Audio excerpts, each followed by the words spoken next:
Perfect. Hey friends, I'm so happy that you all are here on Instagram, on Zoom, all over the internet. You are adorable. My name is Jenny with the G. I am so happy to be here with you all today and talk a little bit about hype and a little bit about my culture. So, hype is stands for Hispanic Young Professional Entrepreneurs. It was started 3 years ago in an attempt to bring young professional Latinos into a networking opportunity to learn and grow together through entrepreneurship, through public speaking, through community engagement. And they actually added a policy side to it. So I actually am the policy chair for the HYPE program. We have over 300 members coming to us from all parts of Atlanta and even Gwinnett. So it's actually really cool to connect and grow with so many people. And we host a lot of different events.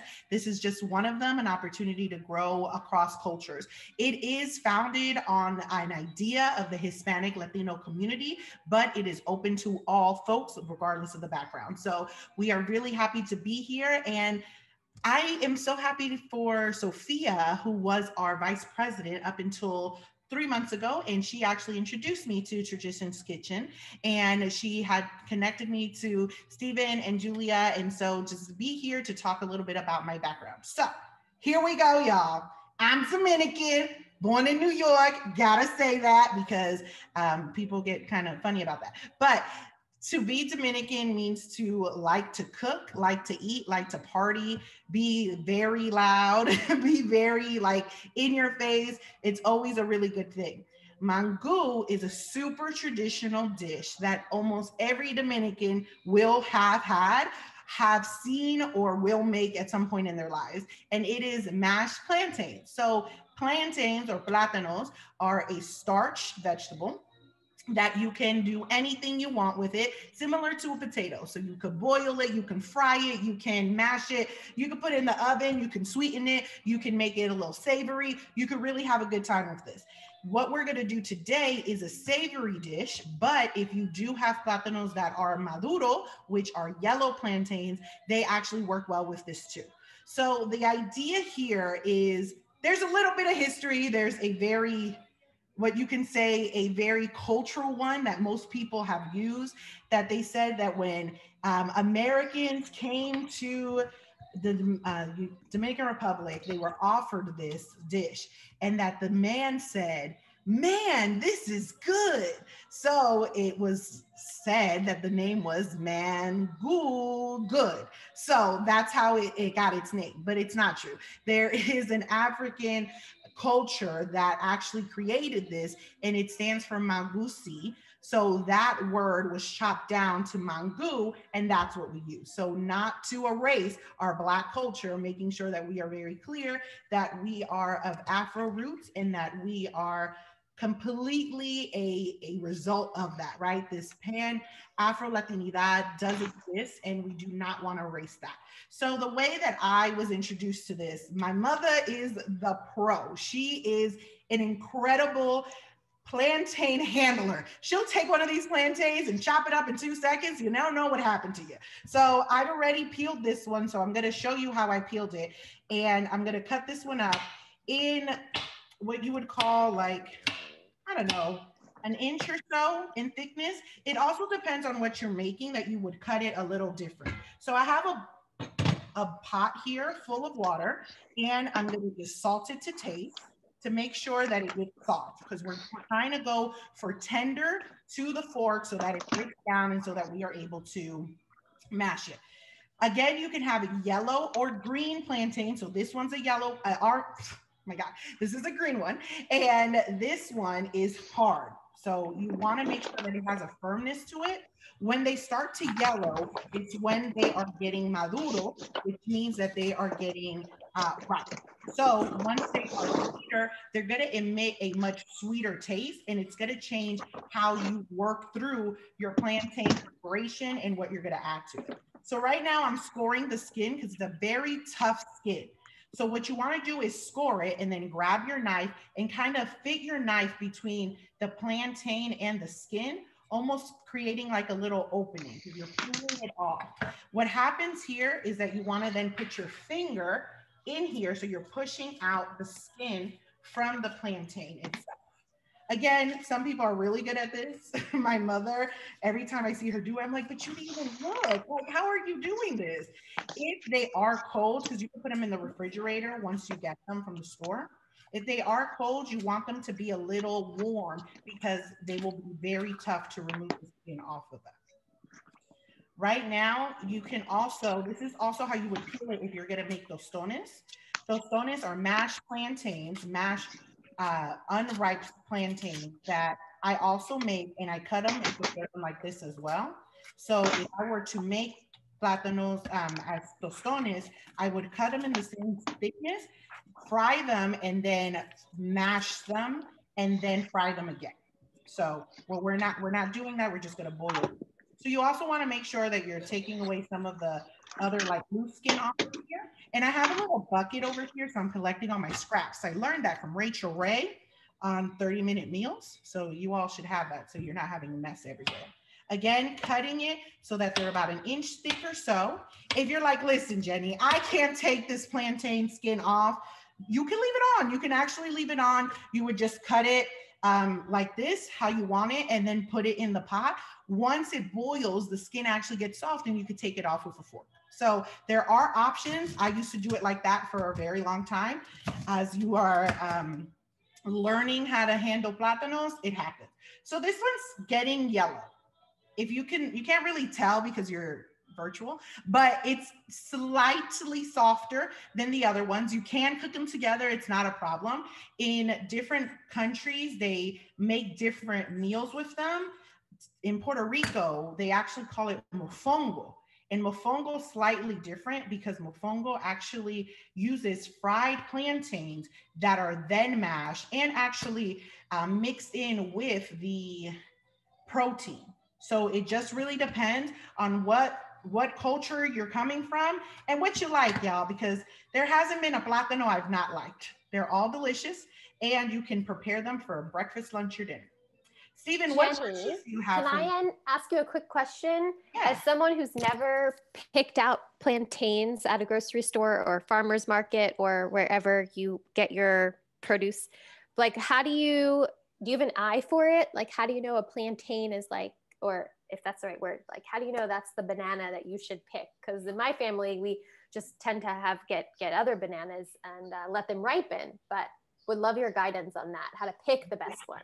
So be careful to not call it a banana because then it can be really confusing when you're at the store. So you want to make sure you're calling it a plantain in English, a plantain in Jamaican dialect, or a plátano in Spanish. So you're really just picking one that makes sense to you in terms of, is it green or is it yellow? It depends on what you want to eat that night. But really any of them are usually really good when you buy them from the store. You don't have to like check or get a bad one. You don't usually ever get a bad one like with yuca. If you've ever had yuca, it's a root vegetable that has a brown skin. And if you don't pick those right, they can be very rotten inside, but a plantain won't be. So either you get it that's really, really firm, or you get one that's soft. Either way, it's going to work out for you. But it also depends on how you're preparing it. For maduros, if you fry them, they're going to retain more oil. So you don't want to leave them in the oil for too long. Any other questions? I have a question for you, Jenny. Do you ever hold on to the peel and use the peel maybe to grill something, or is there any other use for the peel? Yes, a lot of times you can use the peel to mash your plantains when you're doing tostones. So they're actually really tough and they're really good for that. I also like to use my, there's a tostonera that you can use that looks like this. And you can just actually put, after you've cut your plantain or your plátano, you put it in here and then you smash it down. Now, I like it really thin, so I actually use pestle and mortar, and that's what I use to make it really thin. But you can use the skin to smash them. You can also use the skin for decoration too. I've seen that a lot. And plantain leaves are actually used to wrap up a Dominican tamal, which is called a pastelito in our in our culture. So if you've had tamales, they're usually made with corn, but pasteles are actually made with plátano, that's guayado, shredded. So you take a guayo, which is the shredder, and you're shredding the plantain till you make a masa, which is the way that you're going to prepare your pastelito, and then you stuff it with meat or any other protein that you want in there. So if you see, like, this one's just a little bit tougher because it's a little colder than the other one that I was preparing, but you got to just work with the plátano. They're going to be your friend if you take your time with it. Again, there's a lot of videos online that you can see of people peeling these things, and they go super fast. I don't go that fast. First of all, I don't want to cut myself. I'm prone to getting hurt, so I'm trying not to do that. But once you have all your plátanos cut up and ready to go, and your stuff in your bucket, then you have easy cleanup, and you're able to put everything and let it chill together. So you want to bring it to a boil and make sure you're salting your water. It's not like pasta. You don't want it to be too salty because the plátano is going to absorb all that salt. So you want it to be salt to taste, but not too crazy. Now, there's some people who like to salt things, y'all. Now, that's your business. I don't tell you what to do with your salt, but I will tell you that salt does lead to high blood pressure. And I actually don't have high blood pressure. It's one of my favorite tricks to tell people because I don't salt it that much. So you just put a little bit for what you feel. You can add garlic or pepper if you'd like. But again, that depends on your taste buds, what you like and what have you. I'm going to let it boil. You know how there's a lot of recipes that say, let it boil for 15, 20 minutes. I don't know. I just let it boil until it speaks to me. My ancestors are saying, it's ready. So I just try to stop there. But I also use a fork to make sure that it's smooth to touch. So we'll see that in a second. As we're waiting for that, I want to go ahead and start preparing the accoutrements that are going with it. So we do this thing called, the way that they set up the event is called cebollitas, and it's the tres golpes of the Dominican breakfast. So Dominican tres golpes is like the 3 hits, like the greatest hits, right? You're putting plantains that are mashed, so mangú, and then 2 eggs that are usually fried, and then salami, and then you're putting on top of it these pickled onions. So what I did was I cut my onions, and then I put some salt on them, hit it with some vinegar just to cover it a little bit, and then put some oil on there. So the longer you leave it, and it's typically red onions, the longer you leave it in the vinegar and the oil mixture, it's going to break down the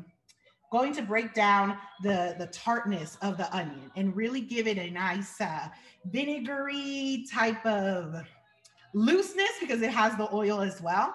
And I'm also going to make eggs. So I'm going to do the eggs first, and then I'm going to make the cebollitas with it. This goes on top of it. And so it adds a little sweetness, a little tartness, a little je ne sais quoi, but it makes it nice. What other questions are out there for the people? Oh, some people on Instagram are asking what I'm making. I'm making mangú, y'all. Making mangú for the people. I want to know how to get your ancestors to speak to me. All right, well, you gotta then maybe you gotta I will have an easier time in the kitchen. And yeah, you gotta listen, and you gotta wait for Romeo Santos to say it. He's gonna say "Llora la guitarra," and you're gonna hear it, and you're gonna be like, "Damn, they came." You see what I'm saying? So just you gotta wait for it. He's gonna say it in a second. If y'all can hear my music. Got it. I also want to know what part of New York you're from. I know that's not about food, but I'm from. Yeah, so I was born in Manhattan. I grew up in Yonkers and Queens on the weekends. I would go visit my grandma and my family there. I am a suburbanite. I love a suburb, y'all. I can't get enough of a suburb. I don't understand how people don't like a suburb. It's nice. There's free parking. There's always something to do. Listen, I'm here for it. Currently, I live in a suburb of Atlanta. technically called Buckhead, but it's still like a suburb. Like that's what I was looking for when I was looking for a place to live. But I actually moved to Georgia, a long time ago, y'all. Enough to say y'all. Enough to say y'all. That's what I tell people. What other questions we have out there? What y'all want to know? I'm heating up my oil just now for the eggs. Genny, you just mentioned your grandma. Was she a big influence on you, culinary, or someone else in your family? Yeah, so all of my family, they are phenomenal cooks. Like, oh my God, everything is just so delicious. So my grandma, she actually, and I used to call her abuela, which the name for grandma is abuela, but I would take off the A and call her abuela. And she would make the best beans. I still think they're the best beans ever. They were pinto beans, but she would throw some onions in it and some vinegar, and it's the best. So my mom always would give me like, Genny, here's the vinegar. You put it to your liking, but the liking was to put it as my grandma would cook it. So she's a heavy influence. My mother's phenomenal cook. Everything that she makes is so good, to the point that my friend actually had her food back in 2011. That's when she came to visit. And in 2011, my mom made some spaghetti. And we call it Dominican spaghetti because it has like different spices. And my friend last year in 2019 was like, can your mom make that spaghetti that she made when I was here last? I was like, but it's been 8 years. She goes, yes. And it was that good. So it is my goal to make sure that people want my food 8 years after they've had it. So my mom's a really big influence. But we do things so differently, even though I try to make sure that it tastes like my mom's. Every single time I have her eat it, something that I make, she's like, yeah, you forgot this, you forgot that. I was like, Mom, come on, it's really good. But that's what mamas do. They just will tell you, they will critique it. And my aunt, Georgina, she actually also is a phenomenal cook. So much she inspired a restaurant in South Carolina. I'm trying to get the smoke not in my face. This is like a for real, like, effect that I did not know was going to happen. But my tia Georgina, she makes really good food. Her signature dish is a potato salad that is incredible. Like, that is the thing that I always request for birthdays, for graduations. I'm like, can you make it? Everything is so good. And you know how people say, you don't trust anybody's potato salad? You got to trust my tia's salad. Like, it is the best. And she once made it for my Spanish class back when I was in high school. And everybody was like, that was the best potato salad I had. So that's, those are the big influences in my cooking for sure. Other questions or comments? Things y'all want to know? What are some other dishes that you typically use the plantains in? I know there's a bunch. Yeah, there's a ton. So I like to make tostones a lot, actually. Those are super easy, super fast. Most plantain dishes are pretty quick to make. And it is super easy to add your seasoning to it. But with tostones, what I do after I smash them and then put them to fry again, I take them out and then I do salt and garlic. So that's my mix. People really seem to like that the most. And I utilize ketchup sometimes just as a sauce to dip in. You can also make plátano soup, which I've made a couple of years ago. And it's taking plátanos, boiling them until they break down with a bay leaf and some vegetables. And then you have to actually use an immersion blender, which a lot of people don't actually have. So you gotta buy one, y'all. I got this for $15 on Amazon, not to promote them, but I was like, I have to do it. And so you actually blend it in the bowl, in the pot. It comes out so good. It's amazing. It's very, very velvety. So if you all have not made plátano soup, it's something to make. You can also do variations of the mangú. I really enjoy doing a pastelón. So once you have the mangú mashed up, you actually can take that and layer it into a casserole dish. Put the mangú at the bottom, and then put whatever protein that you want and cheese. Then layer it again, layer with some more cheese, pop it in the oven, broil it. It is amazing. It's a plátano lasagna. So super common to make these. And you can also put plátanos in your beans. That's a weird thing. I know some people are like, how could you do that? But especially with the growing plant-based diets, they're actually really good in protein and really good in filling you up. So if you add them to your beans, it's a different taste, and it actually gets you full faster. So a different way to do it. I did see, this was not to say that people's traditions are weird, but I will say it was plátanos maduros that were cut, boiled, and then put in a bowl of milk. It was bizarre to me because it stopped there. So it was like a plátano cereal soup. I'm not too sure. I haven't done it myself. Don't know if it will. Okay, because it did not seem like the route I needed to go. So I'm not going to do it, but that is an option that people have. All right, I'm going to show you here. I'm over here like a production crew, y'all. I'm trying to show you. This is still boiling, and I got my oil hot for the egg. So you can accompany your mangú with anything you want, like for real, anything. You can do it with chicken, with vegetables, with eggs, with tuna. That's a very popular thing. You can do it with beef, anything you want. So I'm trying to make like the breakfast version of this. So the breakfast version comes with the eggs. Use whatever eggs you want, okay? Again, it's your business. I'm not here to tell you what you like. I'm just telling you how you can make it. So I try to get the oil hot, but not burning.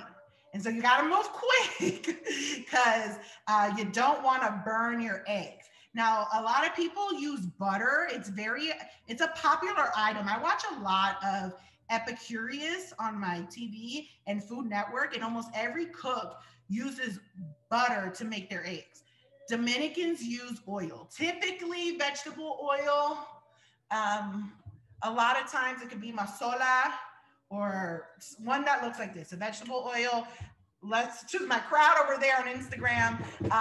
Less so olive oil or anything like that, but you can use whatever oil you like.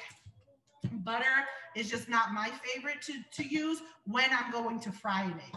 So you take it to some people who don't know how to crack it. You could do it to the side, and then you open it right in the middle and let it chill, and it starts whitening up right away because it's boiling. Y'all, a lot of folks also don't move that quickly in the kitchen, but you should try to, as soon as the egg starts to boil up and you get egg on your hands, try to wash your hands too, because salmonella is real. And also, so is germs. So I'm just putting it out there that if you don't wash your hands a lot when you're cooking, you should. I'm just gonna encourage you. I'm not gonna judge you. I am judging you. I'm judging you. That's what I'm doing. I'm gonna wash my hands right now, but you're gonna let it chill in the oil and trying to get it to brown up around the edges. So I'm gonna try to move the computer, but also try not to burn myself or burn the eggs. I'm also gonna use this pan as well to cook the cebollitas, because why use 7 different pans when you're cooking? It's a lot. I ain't got time for that. And guess who has to clean it? Me. So I'm trying to minimize that. This is just water. So as you can see, the eggs are gonna get brown around the edges. I'm just letting it chill, y'all. I'm not trying to rush it. I'm not trying to make it go crazy. I'll bring my Instagram people over there to see it too. Y'all can see it. This is what it looks like. Trying to make sure that it's gonna get brown around the edges. Try not to touch it too much. You wanna make sure that it's going to, you don't want it to burn. But again, this is also dependent on your taste of how you like your eggs, but this is very traditional to do it like this in most families. And with your yolk, you grab the oil and then you push the oil onto the yolk. So that way it cooks the yolk a little bit. I don't like a runny yolk. I'm sorry. I know a lot of people out there enjoy a runny yolk. It's not my favorite. So I try not to do that. And I have the flame, I guess you would say, at medium, around 6.5. So it's not gonna burn. What other questions are out there? I can't read the chat, y'all. I'm sorry. So if there's questions in the chat, I can't read them. That's okay. Stephen and I will read them for you. Everybody believes in using hand sanitizer. So just in case there were any doubts or being extra clean, especially today. Alex is a big Dove soap guy. That's great. Alex, what's behind you just for a moment? I see something really cool in your background. Can I add a spotlight and have you share? Yeah, so we actually do, we had a hype loteria night. Well, we had a few hype loteria nights. And for those who don't know what loteria is, it's essentially like a bingo game, like a Latinx Hispanic bingo game. And so our hype marketing team actually created, these are called tablas, like our boards. Which essentially they call out the different symbols or logos on our board. And so some of us now, when we join Zoom meetings, we like to use our loteria backgrounds. Cool. I love it. Awesome. Thanks for sharing. And Alex is our hype president, y'all. So give it up for Alex and his leadership. Woo! Thanks, Jenny. If you haven't discovered the reactions in Zoom, there's a fun way in the bottom row. You can do a party horn, heart, applause. They're lots of fun. They're the best. So I'm taking out my huevitos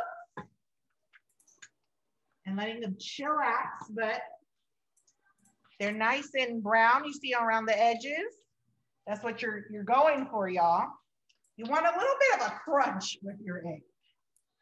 Then I'm gonna check on the plátanos just to make sure that they are breaking down nicely. They are, it's amazing. So while that does it, I'm going to make the cebollitas. So you can utilize the pan. Still around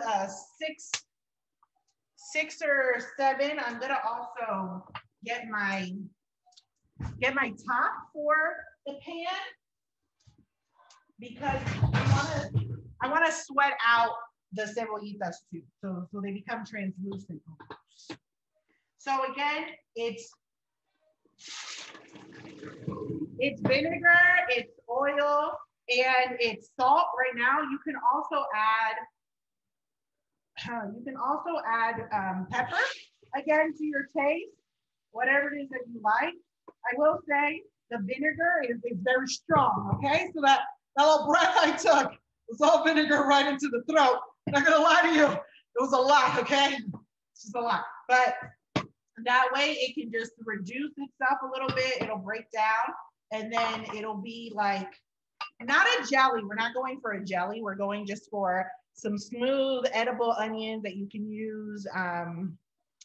And I'm missing the dancing in the kitchen while cooking. Girl, I'm about to burn myself.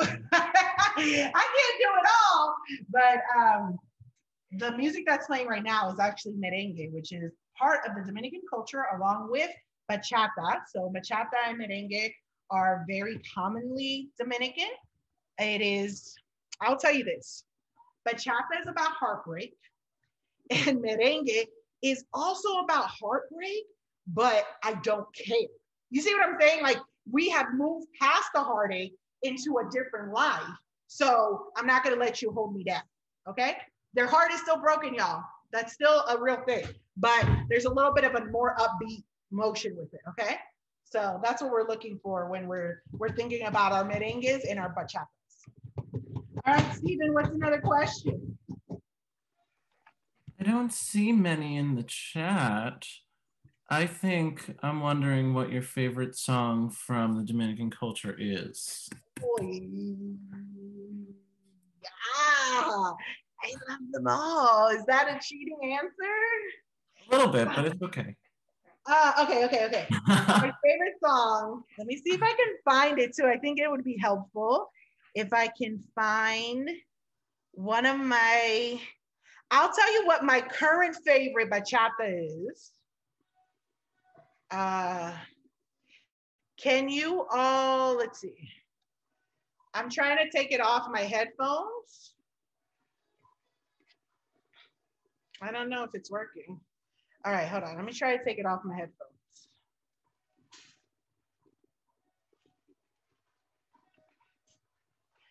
Maybe that'll work if I take these off. I've been trying so many technological things. My computer is like, you need to stop. You are not that tech savvy. So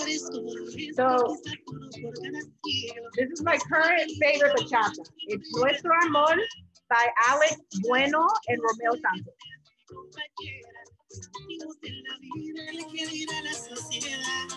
Jenny, can you teach us some dance moves via Zoom? Is that another class? How do you play? That is another class. That is another class, but I can teach you the very basics right now because I'm gonna end up doing it because I love this song. Hold on. So what you're gonna do is go you're gonna go 3 steps and a tap on the right, 3 steps and a tap on the left. So I'm gonna show you.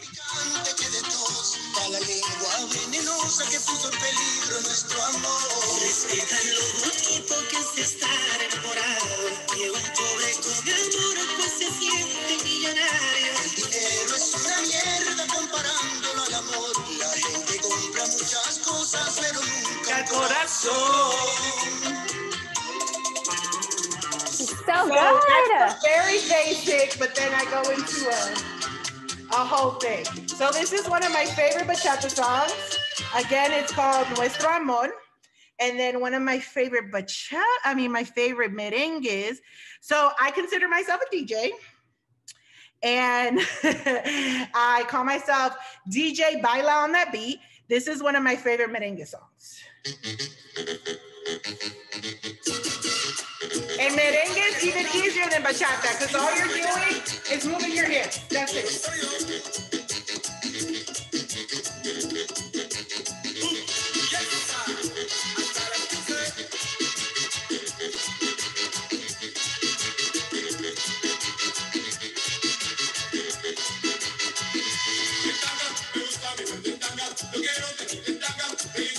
So merengue allows you just to have as much fun as possible.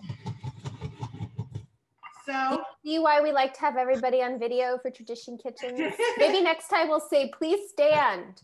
I just got a standing desk, and so I was able to move a little bit more. That was amazing. Part 2 is definitely going to be cook and dance with Jenny. Cook and dance. So I'm reducing my cebollitas down, so they're just going to be like chilling on simmer. And they smell so good. Now I'm checking my plátanos. Oh my God, y'all, this is amazing. Now the fork test. Will the fork go through the plátano? It is almost there. So they're not quite there yet. There are some that are softer than others, but so right here, it's stuck on the fork. That's not what we want. We want it to go through the fork so that we can mash them. You could mash them here, but they'll be too hard, and that's not what you want. Ways to prepare it, I will say, depend on your family. That's a very different way of talking about plátanos and mangú, because a lot of people use butter to incorporate and make it softer. You can definitely use the water from the plátanos. That is what really you want to maintain that starchiness with it so that it can bind together. And you can also add milk. So these are some ways that people prepare it. Variations could be almond milk if you don't do dairy. Mayo gives it a very, very soft consistency, very creamy. Not a lot of people do that. Again, this is based on family. Or how I'm going to prepare it today is just using the water from the boiled water and then adding some olive oil, extra virgin olive oil. Honestly, to be very frank with you, I don't ever see anything other extra virgin olive oil. Like, do they have any other version? I don't know. I've only seen that. So that's what we use. The brand, honestly, this is the first bottle I buy. And then I fill it up with another one from Sam's Club. So that's my truth. I can't tell you the brand. It's whatever they have at Sam's Club. And then I'm just gonna mash them up, and I'll show you, there's different mashers too, but this is the masher I use. It's like a zigzag formation. Grabs the plátano and mashes them up well. Seems to work. They also have the ones that are round and have a lot of holes in them. So I think you can get a little less lumps. This will give you some lumps, but lumps are okay, Mangú. It won't hurt it. And then you can also use, some people I've seen use a pestle. So where is mine? I put it here somewhere. Some people use that. You can use whatever is available to you. So whatever makes sense to you, you can use that, mash it up, have a good time. What other questions out there or comments?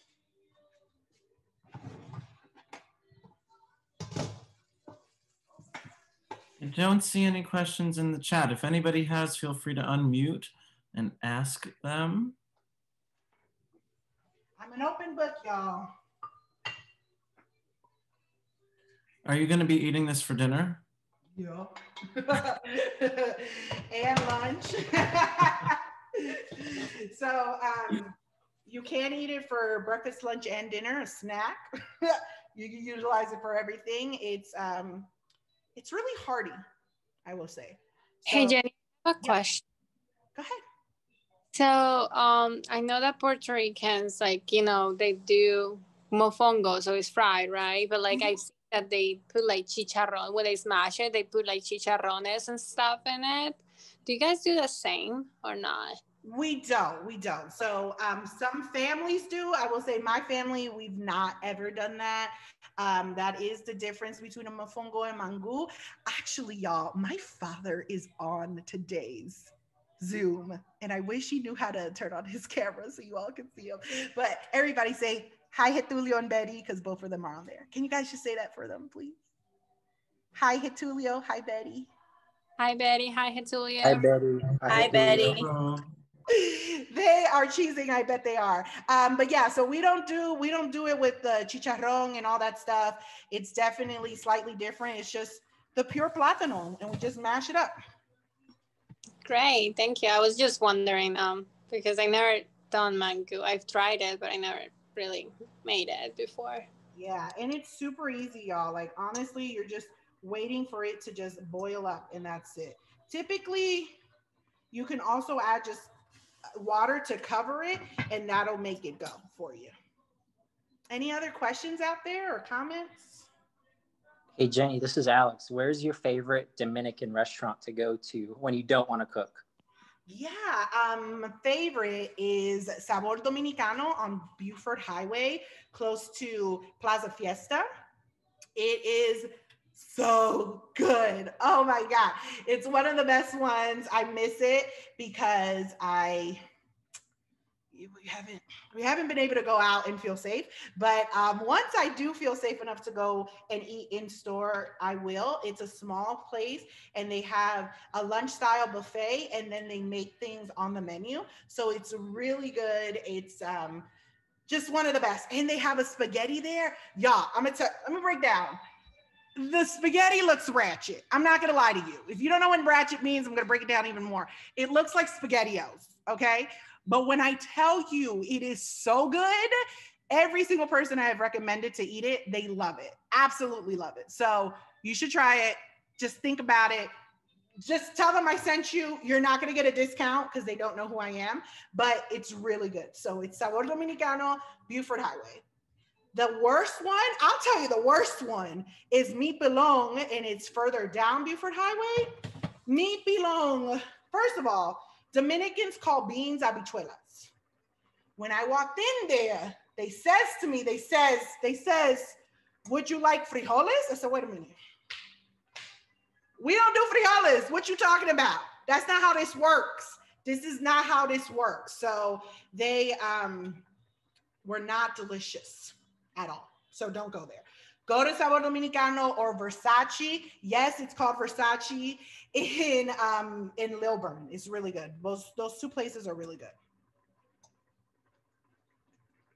Any Do you other have any New York places to recommend?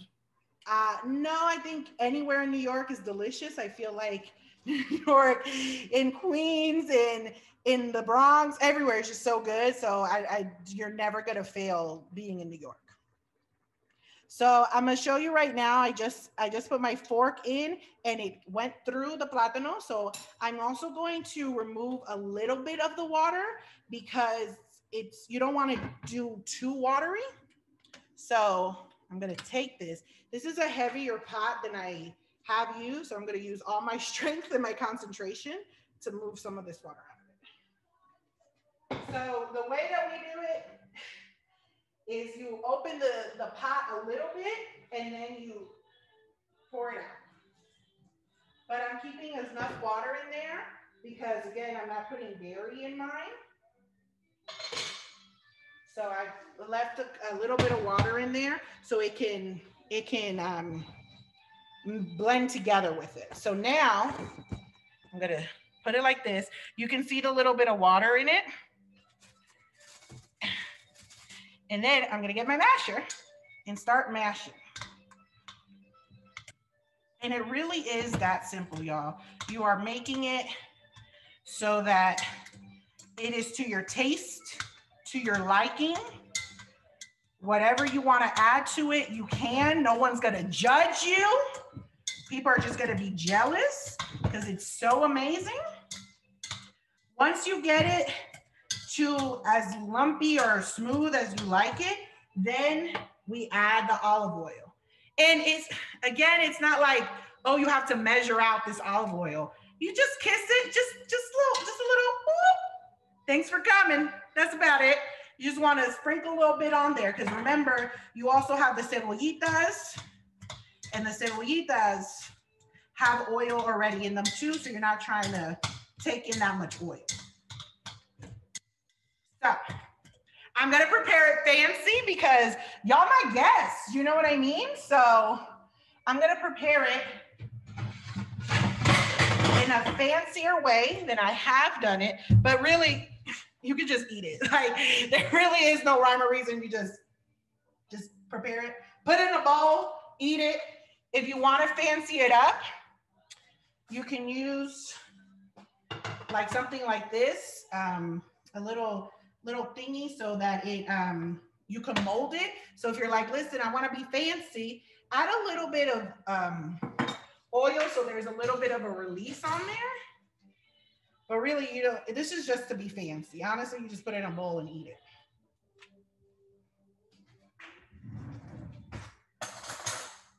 And then the way to put it on the plate, again, you can put the eggs around it. So I try to put it like this and then like plop it out. It worked, you. And then I got my 2 eggs. And then my cebollitas. Again, this is how the cebollitas came out. So you can see they're broken down a little bit. There's a little bit of oil on there. And then you're just gonna put it to your taste. Again, however you wanna prepare it. And then bada bing. A little mangú for your Tuesday night. Forget Taco Tuesday. It's Mangú. Well, it would have been Mangú Monday. It's okay. It's all right, y'all. We're here for it. We are here. You can also add some cheese. If you're like, Jenny, I want some bacon, add some bacon. If you're like, I want to eat it with fish, eat it with fish, y'all. You can eat it with whatever you want, and it's super delicious. Yummy. Wait, Jenny, I need a screenshot of you. Hold on. That's so great. Don't move. 1 second. Oh my God, I love it. Yay. Great. Yay. The presentation is beautiful too. Like, wow. And all you had to do was just plop it in a plop and plop, plop, plop. It's a lot of plopping, y'all. Really, this is what I do. Any other questions?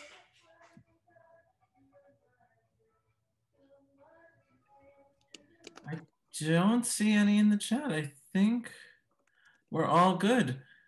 Jenny is putting her Instagram in the chat. Happy Genny Smiles. It is definitely a place to go if you wanna smile. Thank you, Stephen. I do talk a lot about politics on there, my opinions, solely mine. I have no sponsors, so one day I will. One day I will get a sponsor. But then even then, I'm going to talk even more crap. So please join me. I do a daily live called Workday Work Break, where I just take a break from work, because if we were in an office, we would also take a break. So we just talk about random stuff. So please join me. Would love to have you. I'm glad you guys are here. I didn't get to read any of the comments, but I'm going to try to look at them all now. Any other questions or things you want me to say? I think you're all good. I don't see anything in the chat. Oh, Alex says Mangú Martes. It Yes. works, right? That's right, Mangú Martes. You can also add tomatoes to your cebollitas if you'd like. I did that a couple of days ago, and that was really good. But tomatoes can be very acidic. And let me tell you, y'all, I didn't know this was a real thing. I mean, but everybody kept saying it, but literally after 30, your body doesn't like all the stuff that they used to like back when you were in your 20s. It's like a real thing. Tomatoes, onions, vinegar, cheese. My God, cheese. It's like your body's like, forget you. So do what is comfortable for you. But the best thing about Mangú is that you can make it for you. Thank you so much. And yeah, tomatoes and I don't agree. Terrible. It's terrible. So I am going to drop the Tradition Kitchen's Facebook and Instagram links. Feel free to like us, follow us, and follow Genny and Hype as well. And then I'm going to send our 2 Tradition Kitchen's upcoming classes. There's one on November 22nd at 2 p.m. And then we have another one. I have a typo, hold on. Okay. We have another one on December 3rd, and the time will be coming out soon. You can find those events being made on Facebook and Instagram in the coming days and weeks. And we thank Genny so much. Genny or Alex, if you wanted to say anything about your upcoming events or social media, go for it. Yeah, Alex, tell them what else we got going on. Yeah, so we have Politically Speaking Live, so PSL Live. So that's joining Genny and Ruby, who lead our policy team. They get on at 6 p.m. every Wednesday to talk about anything politics. So lately there's been a lot going on with the elections, and there's some runoffs coming up. So they'll give you guys all the information that you need about that. And then honestly, guys, we're just moving into the end of the year. So right now, Hype is trying to essentially just kind of wind down with 2020. So we have a recurring event of Politically Speaking Live. But as we continue to think of more events, just continue to follow us through Facebook, Instagram, LinkedIn, and stay connected with us. Yes, please do. And just to know, Hype is a nonpartisan organization, so we do not pick sides. When I am on PSL with Ruby, who is our co-chair, who's also here today. Thank you so much, Ruby. But if you want to get political and be super partisan, please find me on my Instagram. And also, shout out to my girl, Ashley. Ashley and I run an organization called the Blue Institute, a training program for young people of color in the South and Southwest who want to work on political campaigns and electoral campaigns. Thank you so much. And thank you so much for being here with us. This was so fun. It looks like your parents got their camera on. Hey, I don't see them. I think I see them. Let me go on not. gallery. Is Jetulia's iPhone, is that? Yeah, Getulio. Oh, no. Mari! Okay, I don't see. Hi, Betty. Mami, hold the aguanta el teléfono mejor. Can you, we can unmute them, right? Yes. This is like a family reunion happening live. Oh, no, I don't think they ever connected to audio. Classic. My parents are senior citizens to the max. So, but I'm glad they joined. So they're gonna call me, I'm sure, after this. Thank you all so much. From me, so from my family, gracias a todos. Disfruten, gracias. All right. Thank you so much. Have a great night, everyone. Stephen, Genny. Thank you. So fun.